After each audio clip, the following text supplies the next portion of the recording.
Assalamualaikum warahmatullahi wabarakatuh.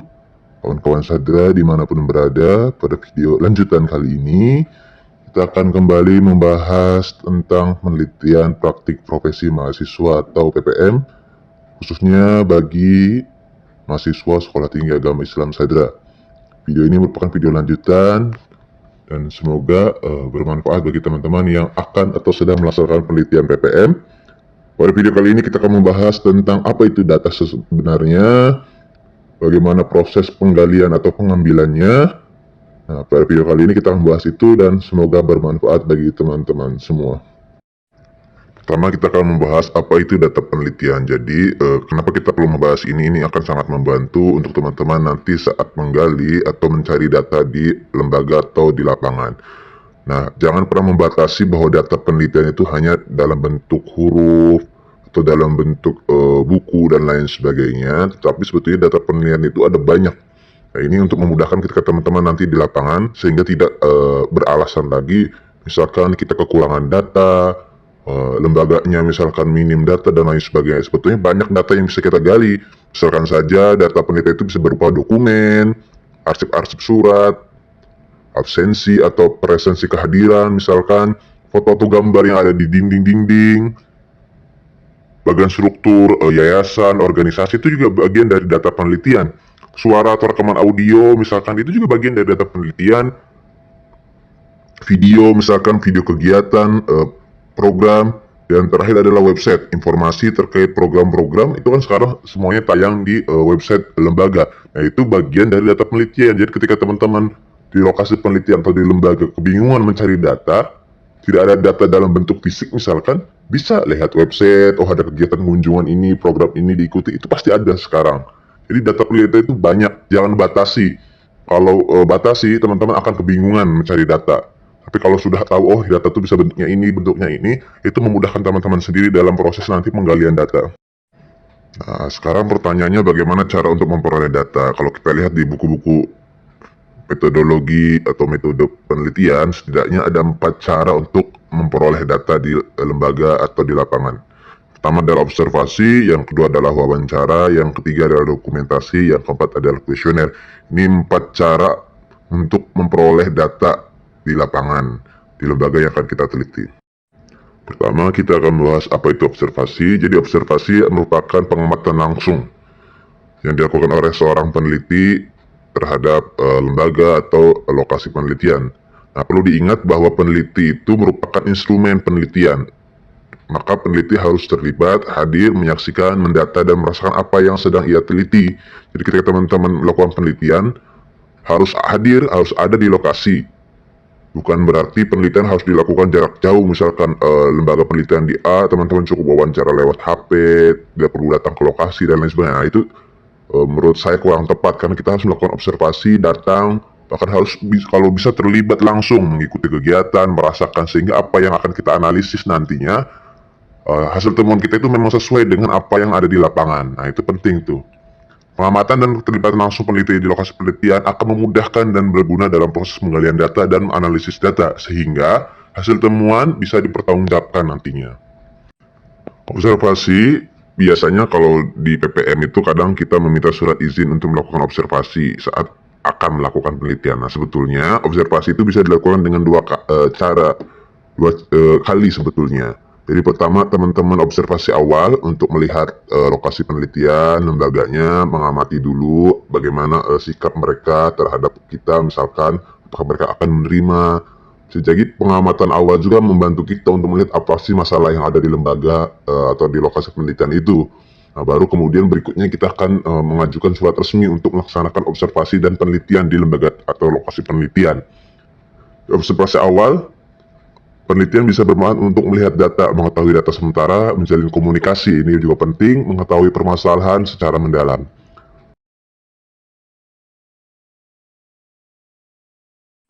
Saat berada di lokasi atau lembaga penelitian, kita harus cermat, harus bisa melihat segala aspek. Amati segala sesuatunya karena setiap momen itu berharga dan barangkali menjadi data yang akan dibutuhkan suatu saat nanti. Peneliti harus teliti dan penuh pertanyaan saat menemukan sesuatu atau melakukan sesuatu di tempat penelitian. Jadi ketika kita di lokasi penelitian atau di lembaga, kita penuh pertanyaan. Kenapa bisa begini ya? Kenapa ada ini? Mengapa begini? Nah, itu harus ada terus pertanyaan itu sehingga kita tajam, cermat melihat situasi, kondisi dan lain sebagainya. Ketika ada kejadian atau apapun, diamati itu, dicatat, difoto, sehingga itu siapa tahu momen-momen yang kita anggap sepele itu sebetulnya menjadi data penting untuk analisis dan temuan penelitian kita pada hasil berikutnya.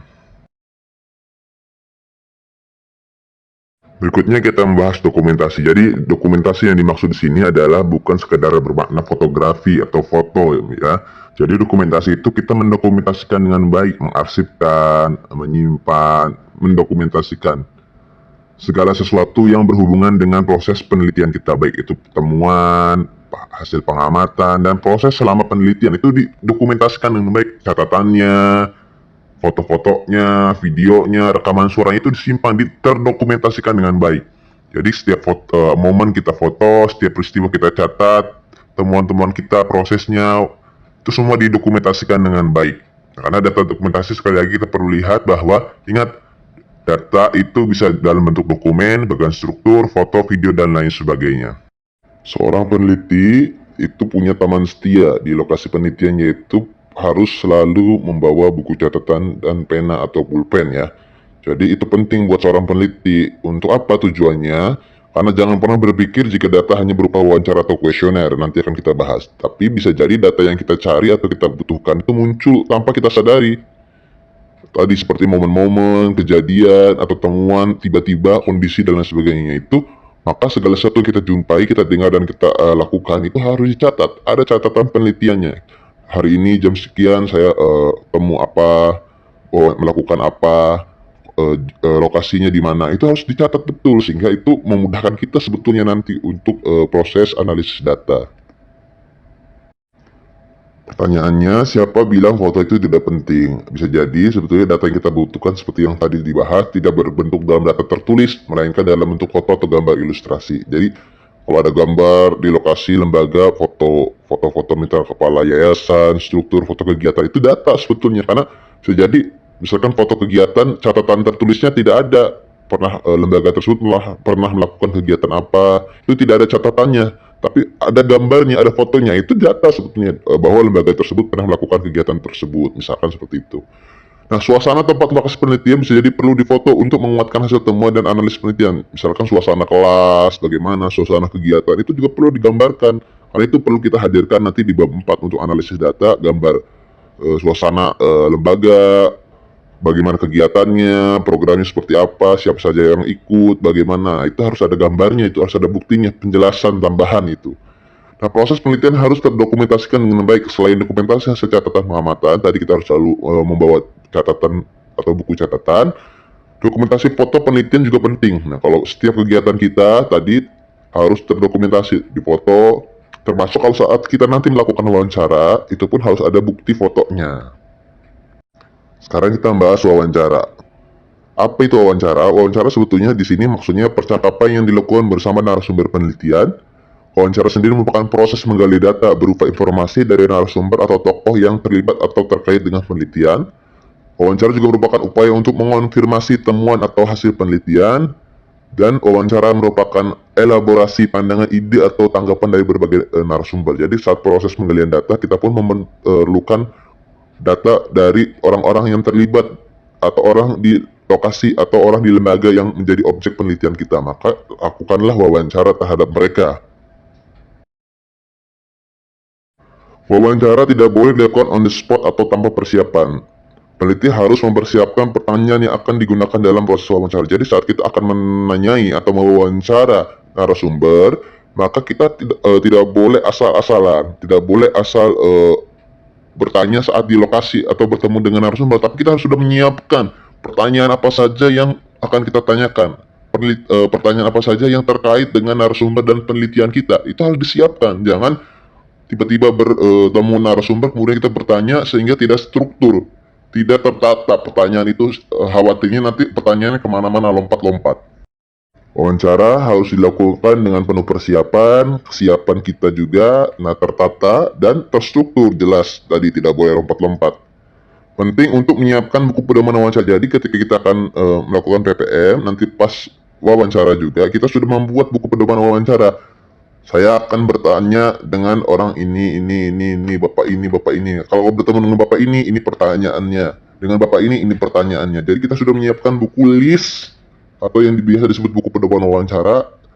Siapa tokohnya atau narasumbernya, di mana akan wawancara, apa aja pertanyaannya itu sudah dibuat. Sehingga nanti ketika kita melakukan wawancara, bertemu dengan narasumber, itulah pertanyaan-pertanyaan yang akan kita tanyakan kepada para narasumber. Lantas pertanyaannya, siapakah yang perlu kita wawancara itu? Jadi ketika teman-teman melakukan penelitian PPM, ketika mau mewawancara, lihat dulu, pertimbangkan latar belakang narasumbernya, pendidikan atau lain sebagainya, yang kemudian kedudukan atau posisi jabatan narasumber. Dia sebagai apa di lembaga atau lokasi penelitian kita, sebagai ketua yayasan, direktur, guru, atau sebagai apa. Yang terakhir ada keterlibatan narasumber dengan penelitian. Dia terlibat dalam apa? Pembuat kebijakan kah, pembuat program, pelaksana program, atau penerima manfaat program, misalkan siswa atau peserta. Nah itu terlihat. Jadi bukan berarti ketika melakukan penelitian semua orang harus diwawancara, tidak. Tapi lihat dulu orang-orang yang terlibat langsung, berperan terlibat dengan penelitian atau objek penelitian kita. Itu yang perlu kita catat terkait dengan siapa yang perlu diwawancara.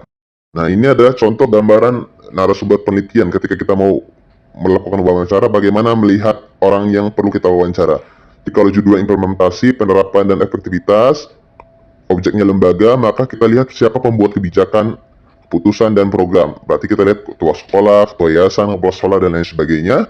Begitu juga ketika judulnya pengaruh, strategi, dan peran, dan kontribusi. Jadi ketika lihat lembaga, lihat siapa yang pembuat kebijakan, keputusan, dan program, siapa penerima kebijakan atau keputusan, atau penerima manfaat dari program itu.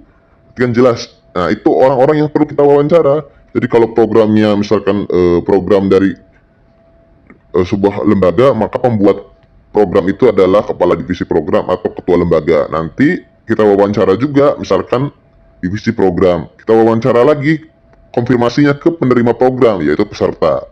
Jadi jelas itu siapa yang perlu kita wawancara. Nah, ini contoh gambar alur proses wawancara narasumber. Jadi kalau sudah jelas siapa pembuat dan siapa penerima program, maka kita akan bisa memilih atau memilah pertanyaan-pertanyaannya. Kalau pembuat program, misalkan mengapa kemudian lembaga tersebut mau membuat program tersebut, apa pertimbangannya, bagaimana penerapannya, implementasinya seperti apa, efektif atau tidak, evaluasi seperti apa. Kalau dia bilang berhasil, kita konfirmasi ke penerima program, ke penerima manfaat, peserta. Menurut peserta berhasil atau tidak. Nah, itu evaluasinya nanti jelas. Jadi kalau misalnya judulnya implementasi kurikulum, menurut sekolah berhasil, sudah diterapkan. Kita konfirmasi, kita buktikan terhadap siswa. Bagaimana siswa dalam menerapkan kurikulum tersebut. Itu jelas tuh alurnya.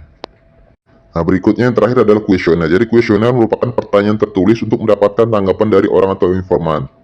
Tujuannya untuk mencari tingkat kepuasan atau keberhasilan, mengevaluasi kegiatan atau program, mendata tanggapan atau sikap orang. Nah, ini sebetulnya jadi 4 cara penggalian data, termasuk wawancara dan kuesioner. Ini sering ada pertanyaan, Pak, bagaimana, apakah semua orang perlu diwawancara? Kemudian bagaimana ketika melakukan kuesioner? Jadi ketika kuesioner itu tidak perlu semuanya di wawancara.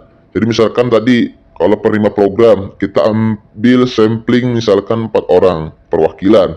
Nanti sisanya bisa kita lakukan kuesioner.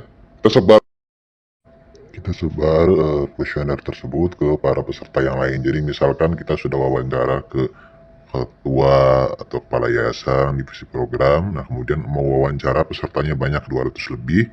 Kalau memungkinkan, daripada kita misalkan tidak bisa mewawancara semua orang, maka kita kirim saja lembaran kuesioner pertanyaan kepada misalkan semua orang atau semua siswa. Itu bisa dilakukan. Jadi tidak ada halangan terkait dengan masalah jarak. Bisa dilakukan kuesioner tanpa harus wawancara. Jadi itu memudahkan kita untuk menggali data, bagaimana respon peserta terhadap kegiatan, bagaimana respon masyarakat terhadap program, dan lain sebagainya. Itu bisa dilakukan melalui kuesioner, menyebarkan pertanyaan-pertanyaan untuk dijawab oleh para penerima, para peserta, para masyarakat, dan lain sebagainya. Dan cara lakukan kuesioner ini bisa kita lakukan dengan cara daring melalui Google Form sekarang misalkan, atau luring dengan membuat lembaran kuesioner di kertas kemudian kita bagikan kepada para peserta objek kita, atau juga biasanya kita bisa juga menghubungi via telepon jika memang peserta atau objek kuesioner kita sedikit. Tapi kalau banyak, maka kita bisa kirimkan lembar kuesioner kepada mereka. Jika peserta atau orang yang akan kita berikan lembar kuesioner bisa kita jumpai, maka kita bisa serahkan itu secara luring. Lembaran kita berikan kepada mereka. Tapi jika mereka berada di luar jangkauan kita dan banyak, maka kita bisa kirimkan kuesioner dalam bentuk Google Form kepada mereka. Nah, ketika melakukan kuesioner ini, kita perlu mempertimbangkan beragam aspek. Pertimbangkan juga jenis kelamin mereka, aspek umurnya, geografis, kemudian juga peran atau jabatan mereka. Minimal keterwakilan itu nanti bisa menggambarkan bagaimana sikap pandangan mereka terhadap program, terhadap objek penelitian kita. Misalkan kalau peserta perwakilannya minimal terwakili dari jenis kelaminnya, umurnya, kemudian juga misalkan letak geografisnya jika pesertanya berbeda-beda wilayahnya. Itu minimal keterwakilan itu perlu kita perhatikan betul. Nah, di akhir penting dicatat bahwa senjata peneliti itu ada banyak sebetulnya. Jadi kita itu sebagai peneliti itu punya senjata, mulai dari laptop, buku catatan untuk pengamatan, buku pendamping wawancara, HP smartphone, kamera, dan voice recorder. Jadi ini senjata-senjata yang perlu kita selalu ada, selalu bersama kita.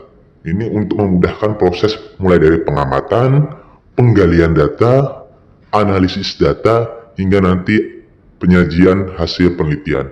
Itu saja video singkat kali ini. Mudah-mudahan membantu teman-teman dan sampai jumpa pada video berikutnya. Jangan lupa subscribe, like, dan bagikan video ini jika bermanfaat. Sampai jumpa pada video selanjutnya.